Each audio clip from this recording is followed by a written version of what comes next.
Bonjour Sylvie, je te remercie beaucoup de Bonjour. m'accorder un petit peu de temps. En fait, je voulais t'interroger toi parce que je sais que tu es une experte en management. Tu as piloté toi-même des équipes pendant plus de 17 ans et puis tu animes régulièrement des modules de formation sur le management. Donc c'est quelque chose que tu maîtrises.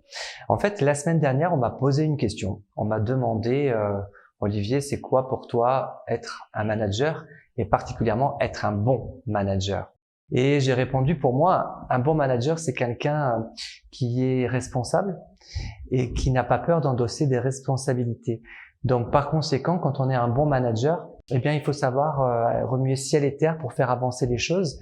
Et forcément, quand on remue ciel et terre, on fait des vagues.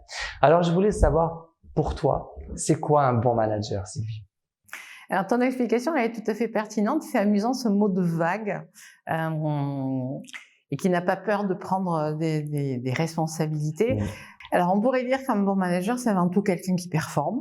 C'est dans les attentes de l'entreprise. Lorsqu'un manager est nommé, c'est que l'entreprise a des attentes fortes en termes d'atteinte de résultats, donc de performance. Maintenant, pour y arriver, comment est-ce qu'on fait? Oui, il y a des responsabilités, il y a l'encadrement et le pilotage d'une équipe. Et cette équipe, elle est constituée d'êtres humains qui doivent apprendre à travailler ensemble. D'où une des clés, d'après moi, c'est l'adaptabilité. Parce que bon et mauvais, c'est un vocabulaire, moi, qui me perturbe, ça manque d'éléments très concrets. Moi, je suis ultra rationnelle. Donc, on va parler d'outils, on va parler de méthodes et de process, effectivement. Un manager, en tout cas un manager efficace, efficient même, c'est avant tout quelqu'un qui donne les moyens de réussir à son équipe et à ses collaborateurs, donc, et à la fois qui leur donne envie d'avancer, qui a une vraie culture de résultat. Et est-ce que tu crois qu'on peut être un bon manager tout en se respectant soi-même, c'est-à-dire sans forcément jouer un rôle? Si on n'est pas honnête, si on ne se connaît pas suffisamment, c'est extrêmement compliqué. Je dirais qu'il faut rester soi-même. Et à la fois, la question est pertinente parce que il faut être totalement dans l'adaptabilité. C'est au manager à s'adapter à ses collaborateurs et pas à eux à s'adapter aux managers. Donc il faut être très adaptable, ça veut dire être capable de répondre aux besoins de chacun individuellement, parce que chacun a des compétences, chacun a une motivation différente, chacun a une vie différente, une appétence différente pour certains thèmes aussi. Et de l'un à l'autre, il faut être capable de s'adapter entre celui qui a besoin d'accompagnement, celui qui a besoin d'être boosté, celui qui a besoin d'être recadré légèrement, celui qui a besoin de reconnaissance. Et donc, il faut être soi-même, être vrai, être juste, être honnête et à la fois être en capacité d'aller vers les autres et de répondre à leurs besoins. Ça nécessite une intelligence émotionnelle extrêmement intéressante à travailler, à développer. Après, ça s'acquiert, tout ça.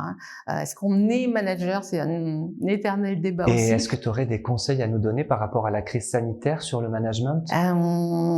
On sollicite beaucoup sur comment est-ce que je manage à distance. Et il est vrai que la problématique, elle est forte, elle est lourde à porter en ce moment, avec une situation qui est quand même anxiogène. On ne sait pas ce que ça va être demain, on ne sait pas combien de temps ça va durer. Toutes les problématiques liées au masque, au vaccin ou autres. Cette absence de réponse est extrêmement anxiogène pour certains collaborateurs. Et en tant que manager, l'idée là en ce moment, c'est au-delà des éléments techniques que l'on pourrait avoir d'une façon normale, des outils, des moyens, des process, ainsi de suite, il faut être encore plus dans l'humain, encore plus à l'écoute, encore plus en vigilance d'un changement de comportement qui pourrait être révélateur d'un mal-être qui va nécessiter plus de discussions. Et le lien de subordination dans tout ça? Qu'est-ce que tu en penses, toi? C'est une position, c'est pas un acquis. Je peux avoir une relation hiérarchique avec un collaborateur et que ce soit extrêmement sain, positif, constructif.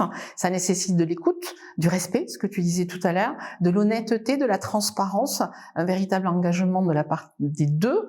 Maintenant, il est vrai qu'à un moment donné, s'il y a une décision à prendre, c'est à moi de prendre cette décision en connaissance de cause.